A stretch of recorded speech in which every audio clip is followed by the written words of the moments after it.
ഞാൻ പറയാം എനിക്കത് പറ്റുന്നില്ല. അണ്ണാ 5000 രൂപ തരാം അണ്ണാ ഡീൽ ഉറപ്പുണ്ട് അണ്ണാ. അത് കൊടുക്കുക അണ്ണാ ഒരു മാംഗോ ചില്ലി എടുക്കാമെന്ന് പറഞ്ഞു. ഞാൻ പറഞ്ഞ് മാംഗോ ചില്ലി ഉള്ളതുകൊണ്ട് ഞാൻ ആ പാട്ട് സമ്മതിച്ചു. അങ്ങനെയാണ് അവൻ എന്നെ കൊണ്ട് വീഡിയോ എടുപ്പിച്ചത്. മനസ്സിലായില്ലേ? എനിക്ക് 5000 രൂപ തരാമെന്ന് പറഞ്ഞു. അല്ലാതെ പിന്നെ ഞാൻ എന്തിന് അവൻ്റെ അവിടെ പോയി ഇങ്ങനെ എനിക്ക് അവനെ അറിഞ്ഞുകൂടാ. എന്നിട്ട് അവൻ എൻ്റെ ഫോൺ എടുപ്പിച്ചിട്ട് അവൻ്റെ അക്കൗണ്ട് എടുത്തിട്ട് അവൻ തന്നെ എന്നെ കൊണ്ട് ഫോളോ ചെയ്യിപ്പിച്ച്. പിന്നീടാണ് ഞാൻ അവൻ്റെ വേറൊരു വീഡിയോ കണ്ടത്. മറ്റേ അത് റിവ്യൂ ഞാൻ എടുക്കുന്ന ഒരു ലേഡിയാണ്. അവരെൻ്റെ റിവ്യൂ എടുത്തിട്ടുണ്ട്. എനിക്കൊരു മാജിക് മൊമെൻറ്റിൻ്റെ ഫുള്ള് വാങ്ങിച്ച് തരുമോ? കളിയാക്കുന്നില്ല അവരെ. Magic moment full visual music കേട്ടിട്ടുണ്ട്. ഉള്ള 16 പീസ്. ഈ പെൺപിള്ളേരൊക്കെ ഇങ്ങനെ പറയാൻ കൊള്ളാമോ? ഇവിടെ ചെറുക്ക നിനക്ക് ഇങ്ങനെ ഈ പെൺപിള്ളേർ നീ 16 പീസ് ആളിയ സെറ്റ് സാധനം ഇങ്ങനെ എന്നൊക്കെ പറയുമ്പോഴേ ഇവർ കാര്യം മനസ്സിലാക്കണം. നമ്മളൊരു ലേഡീനെ കണ്ടു കഴിഞ്ഞാൽ നമ്മളവിടെ അടിപൊളി ഒരു പെണ്ണ്, സൂപ്പർ ഒരു പെണ്ണ് ഇങ്ങനെ പറയാം.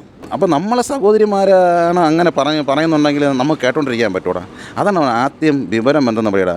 അക്ഷരങ്ങൾ അടിച്ചു കൂട്ടി നീ പഠിച്ച ഇന്ത്യയല്ല ഞാൻ പഠിച്ച ഇന്ത്യ എന്ന് പറയുന്നത്. മനസ്സിലായോ? ആദ്യം മമ്മൂക്കയുടെ പടം കാണടാ, എന്നിട്ട് നീ ആദ്യം വിഷ്വൽ മ്യൂസിക് എന്ന് പറയാം. ഞാൻ ഇതിനൊന്നും പറയണില്ല, ഉള്ള കാര്യം പറയുന്നതിന്. ഇന്നെൻ്റെ ജന്മദിനം, ഇന്നെൻ്റെ ജന്മദിനം, എന്തൊരു എന്തൊരു ഇറക്കുക. നിനക്ക് നാളെയില്ലടാ നിനക്ക്